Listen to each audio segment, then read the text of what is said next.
Anda kembali menyaksikan Apa Kabar Indonesia Malam, pemirsa. Bang Daniel, pertanyaan menggantung saya tadi. Ini kan publik juga penasaran ya, apa alasan dibalik reshuffle terhadap posisi Menko Polhukam yang sebelumnya diisi oleh Pak Budi Gunawan. Apa alasannya, Bang Daniel? Mbak Vera kasih pertanyaan itu susah sekali loh buat saya. Jadi itu pertanyaan yang hanya bisa dijawab oleh Pak Prabowo karena sebagai presiden beliau pasti melakukan evaluasi apa yang dilakukan secara terus-menerus terkait dengan kinerja para pembantu beliau. Jadi kalau ditanya apa sebab dan musababnya, saya tidak punya otoritas untuk bisa menjawab terkait dengan itu. Yang jelas seperti saya sebutkan di awal tadi, Pak Prabowo sebagai presiden membutuhkan penyegaran kerja dan orang-orang di kabinet beliau, dan penyegaran itu dalam rangka melakukan akselerasi program yang memang ingin beliau capai ke depan. Kan tadi misalnya dalam briefing beliau kasih target, berikan perintah supaya kemudian target pertumbuhan ekonomi seperti apa untuk Kementerian Keuangan, kemudian bagi Kementerian Haji harus melakukan akselerasi apa misalnya terkait dengan bagaimana Kementerian Haji bisa menjadi institusi yang bersih, punya integritas karena mengurusi permasalahan yang sangat sakral dan macam-macam. Jadi beliau fokus pada upaya-upaya pencapaian yang maksimal, kemudian penyegaran dalam mencapai target-target yang ingin beliau capai tersebut. Begitu Mbak Vera.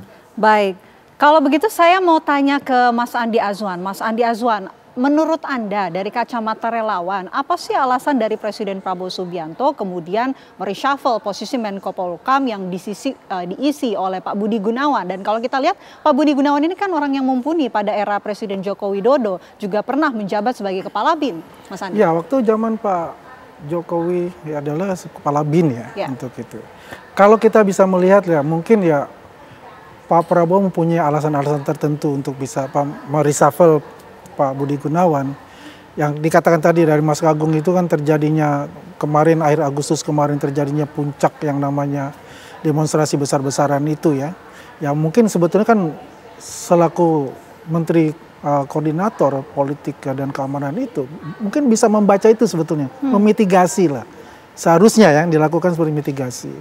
Dan mungkin itu juga ya kalau kita lihat kan beliau juga dekat ya dengan dan PDIP ya sebagai orang kepercayaan Ibu Mega kan.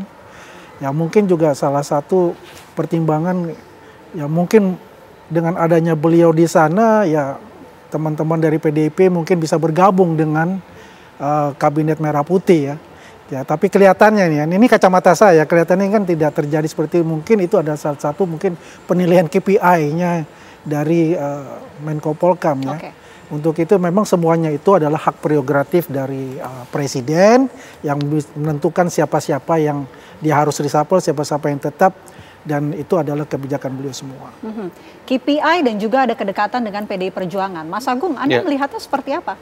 Ya, penegasan saja sebenarnya Pak Budi Gunawan ini kan memang suka atau tidak sebagai jembatan komunikasi politik tadi saya sampaikan yang intensif memberikan ya informasi, masukan baik kepada Pak Prabowo maupun kepada Ibu Mega semacam itu, dan bagaimana cerita dan caranya relasi antar kedua tokoh bangsa ini, antar presiden ini tetap harmonis, hangat di tengah dinamika politik kebangsaan.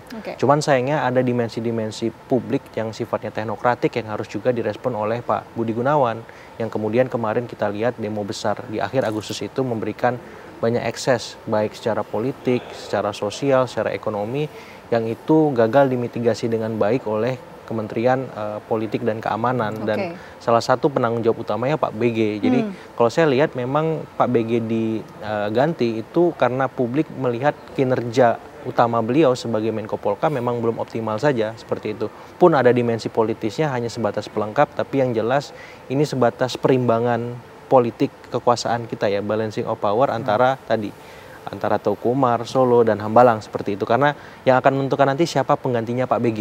Dari poros mana? Dari Solo kah? Dari Hambalang lagi kah? Atau dari Teuku Umar gitu.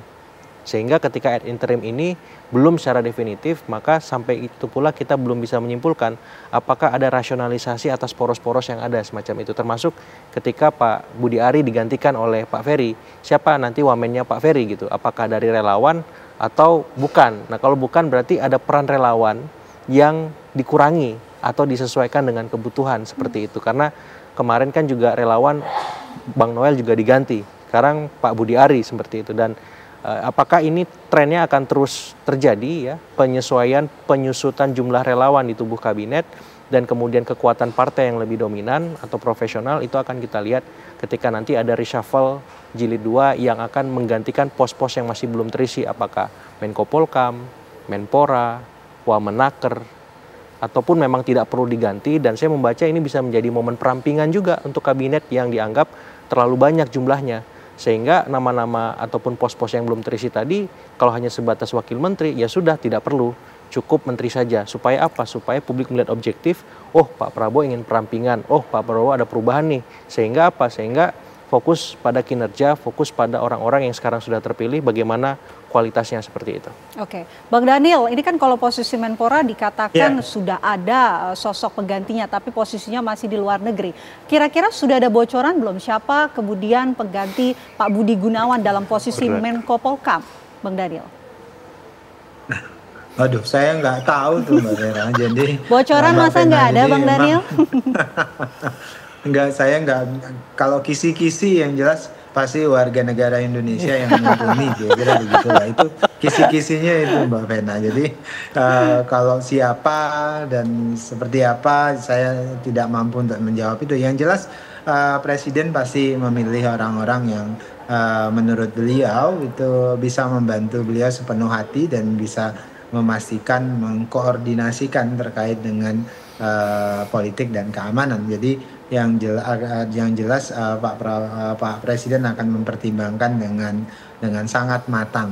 Dan tadi di briefing yang disampaikan oleh beliau, memang beliau akan memberikan dua catatan utama tadi yang ini di forum ini terus saya ulang, yaitu poinnya adalah akselerasi agenda pembangunan Presiden untuk rakyat, dan kemudian kedua agenda pemberantasan korupsi agar semua birokrasi, semua kementerian mulai membangun wajah utama birokrasinya adalah integritas dan anti korupsi. Itu Mbak. Oke deh, kalau begitu Bang Daniel, kami ingin tanya soal optimisme sebagai bagian dari Kabinet Merah Putih. Tantangannya ke depan dalam waktu dekat ini kan juga sudah menuju 1 tahun begitu.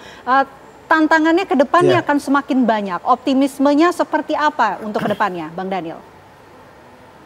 Pertama, komitmen Presiden itu sangat tinggi terkait dengan upaya untuk memperbaiki dan mewujudkan Indonesia yang maju.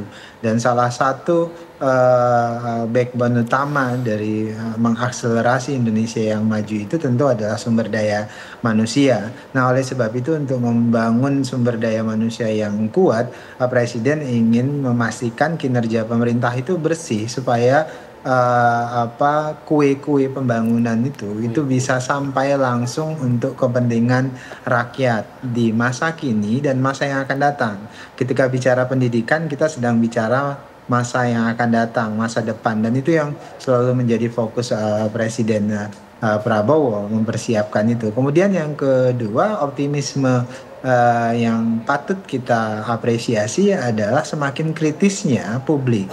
Nah, masyarakat yang kritis, kelompok kelas menengah yang kritis, bahkan kampus-kampus yang kemudian memfungsikan dirinya sebagai pressure group, itu adalah salah satu instrumen yang bisa membuat kita lebih optimis. Kenapa? Karena ketika ada kelompok penyeimbang dari kelompok menengah, dari masyarakat, itu akan membuat pemerintah itu bisa juga akseleratif begitu, karena ada tuntutan, karena ada harapan, karena ada pengawasan. Jadi presiden sangat membuka ruang yang sangat lebar untuk kritisasi dari publik. Asal tadi catatan presiden yang paling penting adalah kita menghormati dan menyediakan ruang demokrasi yang luas, tapi hindarkan perpecahan, jangan sampai ada anarkisme dan sebagainya.